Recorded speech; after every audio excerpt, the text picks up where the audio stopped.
సికింద్రాబాద్లోని doctor Narayana college of hotel మేనేజ్మెంట్లో 100% job guarantee 966365 ఒక Kaleshwaram project అవినీతిపై ప్రొఫెసర్ కోదండ రామ్ లాంటి వాళ్ళు ఇంకా విపులంగా మాట్లాడాలి అని చాలామంది కోరుకుంటున్నారు.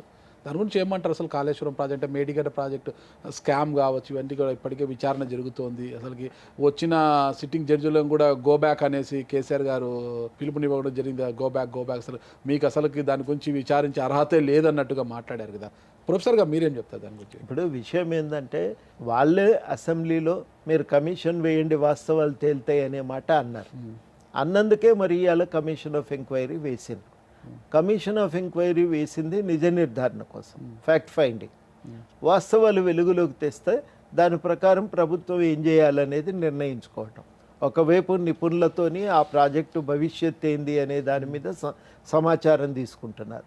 ఇంకోవైపు ఏమో ఇవి ఎందుకు జరిగినాయి, ఇట్లాంటివి జరగకుండా ఉండాలంటే ఏం చేయాలనేది జ్యుడిషియల్ ఎంక్వైరీ కూడా వేశారు. సిట్టింగ్ హైకోర్టు జడ్జీలుగా పనిచేసినటువంటి న్యాయమూర్తులతోని విచారణ జరిపిస్తున్నారు.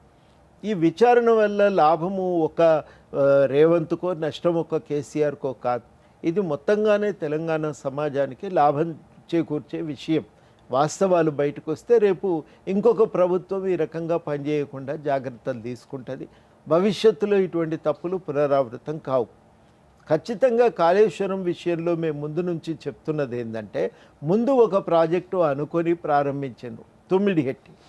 ఆ తుమ్మిడిహెట్టిని వద్దనుకున్నప్పుడు ఎందుకు వద్దనుకుంటున్నారు అనేది ఆలోచించాలి. లాభ నష్టాలు బేరీజ్ వేయాలి. అప్పుడు గవర్నమెంట్ ఏం చేసిందంటే ఒక ఇంజనీర్ల కమిటీ వేసింది. ఇంజనీర్ల కమిటీ వారు సుస్పష్టంగా వాళ్ళు తేల్చి చెప్పింది ఏంటంటే, తుమ్మిడిహెట్టి మనం వదిలిపెట్టరాదు, అది దానికి ప్రాముఖ్యతనివ్వాలి, ఆ ప్రాజెక్టును కొనసాగించాలనే మాట వాళ్ళు చెప్పారు. ఎన్ని నీళ్లు రాగలిగితే అన్ని నీళ్లు తుమ్మిడిహెట్టి నుంచే తెచ్చుకోవటం మేలు, ఖర్చు కూడా తగ్గుతుందనే మాట వాళ్ళు స్పష్టంగా చెప్పారు. 152 కుదరకపోతే 148. 148 దగ్గర ఎన్ని నీళ్ళు వస్తాయి అనేది మీరు బేరీజ్ వేసినరా? బేరీజ్ వేయకుండా ఆ ప్రాజెక్టును ఎందుకు అటకకి ఇచ్చిండ్రు అనేది క్యాగ్ స్పష్టంగా అడిగినటువంటి ప్రశ్న. మనం కూడా అడుగుతున్నది ఏంటంటే, ఈ ప్రయత్నాలు ఎందుకు జరగలేదు, ఎందుకు జరగకుండా హడావిడిగా మీరు డ్యామ్ మొత్తాన్ని రీఇంజనీరింగ్ చేసిండ్రు, ఎవరి సూచనల మేరకు చేసిండ్రు, ఏ ప్రయోజనాల కోసం చేసిండ్రు అనేది తేలవలసిన విషయం. దాన్ని తేల్చడానికి ఒక ఎంక్వైరీ కమిషన్. అదేవిధంగా విద్యుత్ కొనుగోళ్లలో అక్రమాలు జరిగినాయి. వాస్తవాలు తేల్చవలసింది, నిష్పక్షపాతంగా తేల్చవలసింది జ్యుడిషియల్ ఎంక్వైరీ. మీకేమన్నా ఆక్షేపణలు ఉంటే అవన్నీ కూడా ఎంక్వైరీ కమిషన్ ముందు పెట్టవచ్చు, వివరించవచ్చు. కానీ ఎంక్వైరీ కమిషన్ను అడ్డగోలుగా మాటలు అనవలసినటువంటి అవసరం అయితే లేదు. ఇది కరెక్ట్ పద్ధతి కాదు. వ్యవస్థను ఎత్తేయకండి. వ్యవస్థ సరిగ్గా పనిచేయటానికి, వాస్తవాలు వెలుగులోకి తేవటానికి మీరు సహకరించండి. సరే, మీకు దీనిపైన అభ్యంతరాలు ఉన్నాయి. అవతల పినాకీ ఘోష్ కమిటీ మీద మీకెందుకు అభ్యంతరాలు ఉండటానికి వీల్లేదు కదా. కానీ అక్కడ కూడా మీరు సరిగ్గా సహకరించకుండా, విషయాలు చెప్పకుండా దాటవేస్తే ఎట్లా కుదురుతుంది? ఇది మొదటి ప్రశ్న.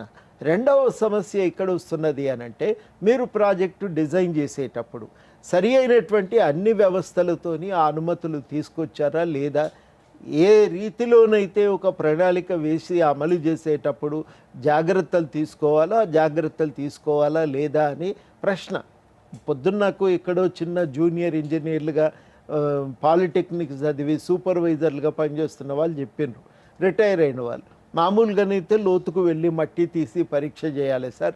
అవేవి చేయకుండా వీళ్ళు నిర్మించటం వల్ల అవి పునాదులు సరిగ్గా లేవు, ఆ ప్రాజెక్టు నిలవటం కష్టము. ప్రతి పిల్లర్ను సమగ్రంగా పరిశీలిస్తే తప్ప ఆ ప్రాజెక్టు పునరుద్ధరణ గురించి చర్యలు తీసుకోవటం సాధ్యం కాదు అని. అంటే మామూలుగా కొంత ఇంజనీరింగ్ పరిజ్ఞానం ఉన్న ప్రతి ఒక్కరికి అర్థమవుతున్న విషయం ఎందుకు ఈ సాంకేతిక లోపాలు జరిగినాయి అని. డిజైన్ లోపాలు ఉన్నాయని కూడా వాళ్ళు అంటున్నారు. మీరు డిజైన్ ఒక రకంగా చేసినారు, నిర్మాణం జరిగేసరికి అది ఒక రకంగా రూపాంతరం చెందింది. మీరు ఇవన్నీ కూడా ఆలోచన చేసుకోలేదా అని అడుగుతున్నారు. ప్రమాణాలు పాటించలేదనేది వస్తుంది, మానిటరింగ్ జరగలేదు అనేటువంటి విమర్శలు వస్తున్నాయి. ఇన్ని రకాలైన లోపాలు ఎందుకు తలెత్తినాయి ఆలోచించాలి కదా. 1,00,000 కోట్ల రూపాయలు ప్రభుత్వ నిధులు ఖర్చు పెట్టినాం. ఫైనాన్షియల్ డిసిప్లిన్ లేదు. మీకు నిధులు ఎక్కడి నుంచి వస్తాయనే అంచనా లేదు. అంచనా లేకుండానే మొదలుపెట్టి అప్పులు తీసుకొచ్చిండ్రు విపరీతంగా. తర్వాత కీలకమైన విషయం ఏంటంటే 80,000 కోట్లు అనుకున్నది 1,50,000 కోట్లకు పెరిగింది.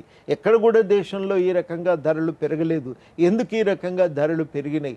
ఇట్లాంటి అనేకమైనటువంటి సమస్యలు తలెత్తుతున్నప్పుడు వాటిని పరిశీలించుకోకపోతే, మన పద్ధతుల గురించి మనం సమీక్షించుకోకపోతే భవిష్యత్తులో కూడా మనం చిక్కుల్లో పడతాం. ప్రాజెక్టుల నిర్మాణంలో ఇదే రకమైన అజాగ్రత్తలు పాటిస్తాం. కాళేశ్వరం నిలబడుతుంది ఎన్ని వరదలు వచ్చినా. అప్పుడు కర్నూలు కూడా మునిగిపోయిన సందర్భంలో కానీ కృష్ణానది మీద శ్రీశైలం ఆనకట్ట తట్టుకొని నిలబడ్డది. నాగార్జున సాగర్ చెక్కు చెదరలేదు. ఎంత వరదలు వచ్చినప్పటికీ కూడా శ్రీరామ్ సాగర్ మరి నిలబడే ఉన్నది.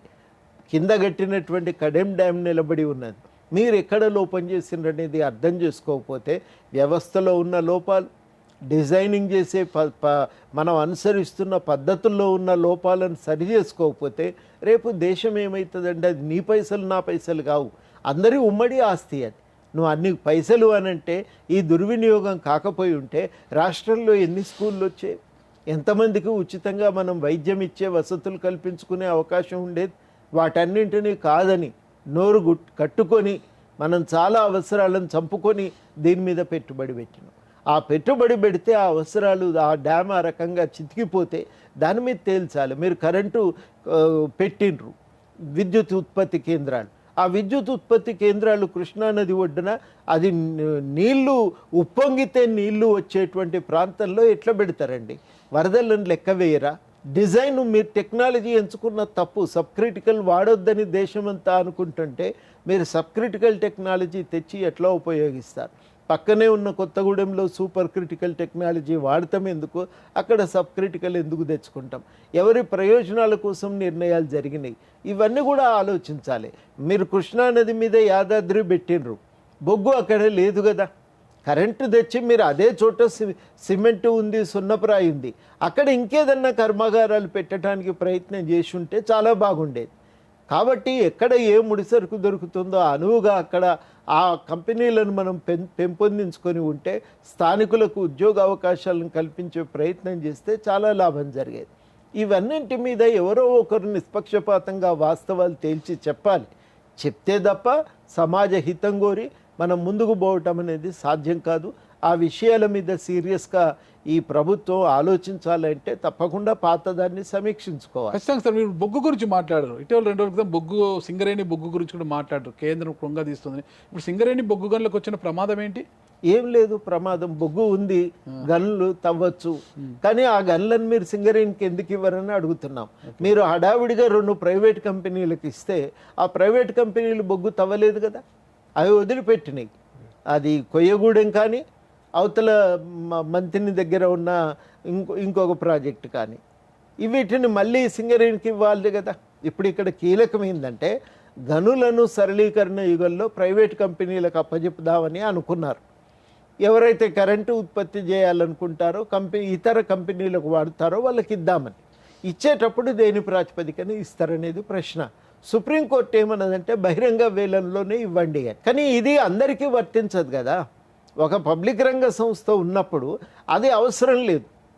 ఇప్పుడు సింగరేణి ఏమన్నా తక్కువ లాభాలు ఇస్తుందా అంటే వీళ్ళు 5% రాయల్టీ, 5-7% రాయల్టీ అడిగినరు. సింగరేణి 14% రాయల్టీ కడుతున్నది కదా, సెస్సులు కడుతున్నది. రకరకాల రూపకంగా సింగరేణి అభివృద్ధికి 8,000 కోట్లు ఇస్తున్నది కేంద్ర రాష్ట్ర ప్రభుత్వాలు ప్రతి సంవత్సరానికి. ఏం తక్కువ చేయట్లేదు, ఉపాధి కల్పిస్తున్నది. మొత్తం ఉత్తర తెలంగాణ సామాజిక మార్పుకు, అట్టడుగు వర్గాలు ఎదగటానికి అది కీలకమైనటువంటి ఒక చోదక శక్తిగా పనిచేసింది. దాన్ని ఎందుకు ఎండగట్టాలి? తెలంగాణ తెలిసిన వాళ్ళు, చరిత్ర తెలిసిన వాళ్ళు చట్టంలో వాళ్ళకు గన్లు ఇవ్వటానికి అవకాశం ఉంది కదా. ఆ అవకాశాన్ని ఎందుకు వాడారని చెప్పి మేము అడుగుతున్నాం. ఆ అవకాశం ప్రకారం గన్లను సింగరేణికి ఇవ్వండి. సింగరేణికి ఇస్తే అట్టడుగు వర్గాలకు లాభం జరుగుతుంది, తెలంగాణ అభివృద్ధి చెందుతుంది. సింగరేణి ఏడ తవ్వాలో ఏడ తవ్వకూడదో కూడా తెలిసినటువంటి సంస్థ. పర్యావరణానికి నష్టం జరగకుండా జాగ్రత్తలు ఇంకొంచెం పటిష్టం చేయాలి, సింగరేణికే ఇవ్వాలని చెప్పి మనం కోరుతున్నాం. చూద్దాం కేంద్రం ఏమి నిర్ణయం తీసుకుని చూద్దాం సార్. ఇకపోతే మనకు గొర్రెల స్కామ్ అనేది ఒకటి ఉంది తెలంగాణలో, దాని మీద విచారణ సాగుతోంది. ఈ విద్యుత్ కొనుగోళ్లకు సంబంధించిన మనీ లాండరింగ్ పై కూడా ఈడీ నోటీసులు ఇచ్చింది కేసీఆర్ గారికి. దాని గురించి ఏం మాట్లాడతారు మీరు? తప్పు జరిగినప్పుడు సమాధానం చెప్పాలి. కేసీఆర్ గారు కుర్చీలో కూర్చున్నారు, ప్రజల ఓట్లతో కూర్చున్నారు కదా. ఓకే. కుర్చీలో కూర్చున్నవాడు అధికారాన్ని ప్రజల తరఫున చెలాయిస్తాడు కదా. ప్రజలకు ఆయన ఒక ట్రస్టీ మాత్రమే. ఆ ట్రస్టీగానే అధికారాన్ని చెలాయించాలి కదా. అట్లా కాదు, ఈ అధికారము నా యందు, నా నుంచి, నా వల్లనే జనించింది, ఇది నాదే, నా ఇష్టానుసారంగా చెలాయించవచ్చును అనుకుంటే అది రాజ్యాంగ విరుద్ధం, ప్రజాస్వామ్య సూత్రాలకు విరుద్ధం, ఆధునిక నాగరిక సమాజ నియమాలకు విరుద్ధం. అట్లాంటి తప్పుడు పనులు చేసినప్పుడు సమస్యలు తలెత్తితే దాన్ని ఎదుర్కోవాల్సి ఉంటుంది. దాంట్లో మళ్ళీ మినాయింపే ఉంటుంది, ఉండదు గాడ. సుమన్ టీవీలో మీ పర్సనల్ అండ్ బిజినెస్ ప్రమోషన్స్ కోసం కింది నెంబర్కి కాంటాక్ట్ చేయండి.